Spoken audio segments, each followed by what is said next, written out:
serious story here. 2 of the 4 Americans that were kidnapped at gunpoint in Mexico are dead.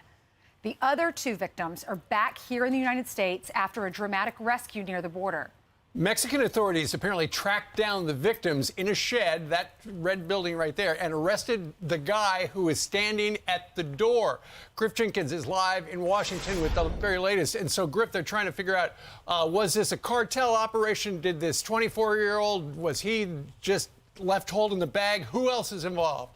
Yeah, good morning, Steve, Ainsley, and Brian. We're learning more answers. Mexican authorities now say that the Americans were held and even tortured in that red wooden shack, and the man you see guarding it has been arrested, and he is charged in the horrific kidnapping. Now, he is a 24-year-old Mexican national, identified as Jose Guadalupe, you see here. In that small red shack where the victims were held is in a rural part of eastern Mexico, where officials believe the Americans likely got lost and were mistaken by the cartel for Haitians that were acting as rogue drug mules. Now, we're also learning that Shaid Woodard and Zindell Brown, you see here, were already dead by the time authorities got there, while Latavia McGee and Eric James Williams survived the kidnapping and are back in the U.S., with Williams suffering a gunshot wound to the leg. McGee's mother giving this update, saying, quote, "She's doing okay. She was crying. She watched 2 of them die.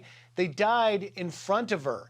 Now, this photo from the scene shows McGee in the back of a Mexican ambulance after she was rescued. She and Williams were then transported back to the U.S. border and then taken to a Texas hospital once in the U.S. Now, it comes after the kidnapping, which we must warn you, if you haven't seen it, it is disturbing. It was caught on camera, showing the moment when the victims were dragged into the back of a pickup truck. The cartel suspects holding long guns and wearing bulletproof vests. Now, this senseless violence is now taking center stage at the White House as our own Peter Doocy pressed for answers. Watch. Cartels kill Americans on this side of the border with drugs, and now they're killing Americans on the other side of the border with guns. Why is President Biden so comfortable with cartels operating so close to the U.S.? We are seizing fentanyl at record historic levels because of what the president has done to secure our border. But the violence aspect of it, now Americans are being slaughtered. Would President Biden be taking the same approach if it was Al-Qaeda or ISIS operating just across the border from an American city? The president takes this very seriously. He takes this very seriously. The FBI and other agencies have been on top of this. And the State Department takes the violence very seriously, reiterating that it has listed 6 Mexican states, including Tamaulipas, where this happened, as do not travel alert. It's the strongest advisory the State Department can issue for places in Mexico.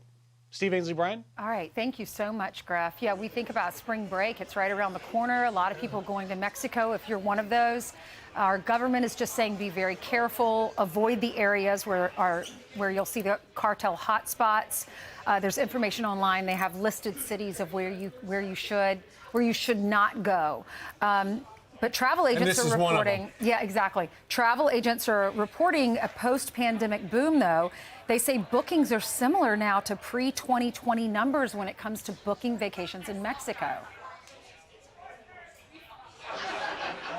Yeah, to me, it blows me away that there's not more of a firm reaction from the White House, from the State Department. There's not a joint statement from Mexican and U.S. authorities. We're not seeing it at all, and there's so many questions. Clearly, experts say, the law enforcement reveals in the Dallas Morning News that they believe it was mistaken identity, that they thought the kidnappers may have mistaken the foursome for Haitian smugglers. Right. The quartet disappeared 5 days ago, as you know, but once they found them, if you make a mistake, you don't keep the survivors in a shed and watch the other 2 die in front of you.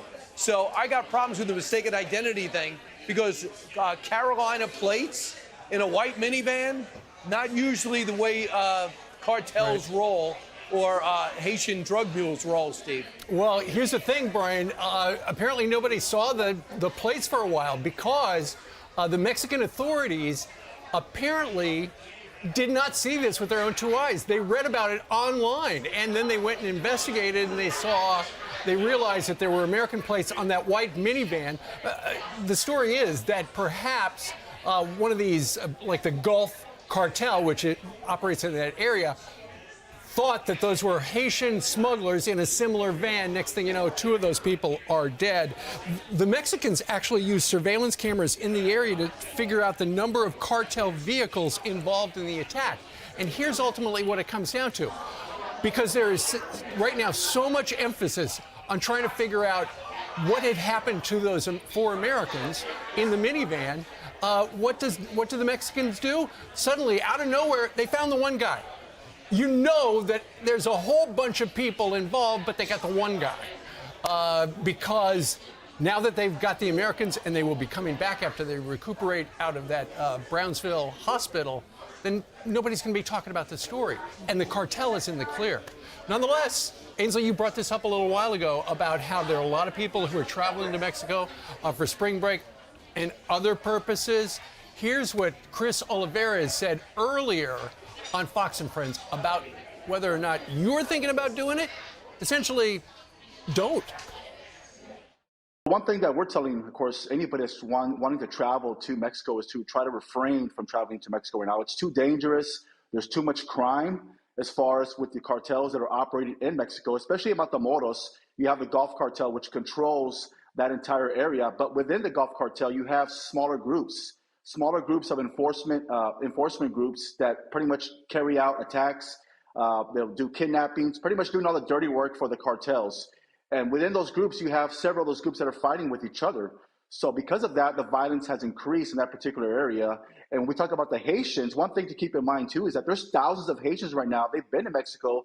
They settled in Mexico. And right now, those cartel groups are recruiting Haitians for organized crime. And because of that, these individuals that actually traveled into Matamoros were mistaken for Haitians, and they were chased down and gunned down by these rival cartel members.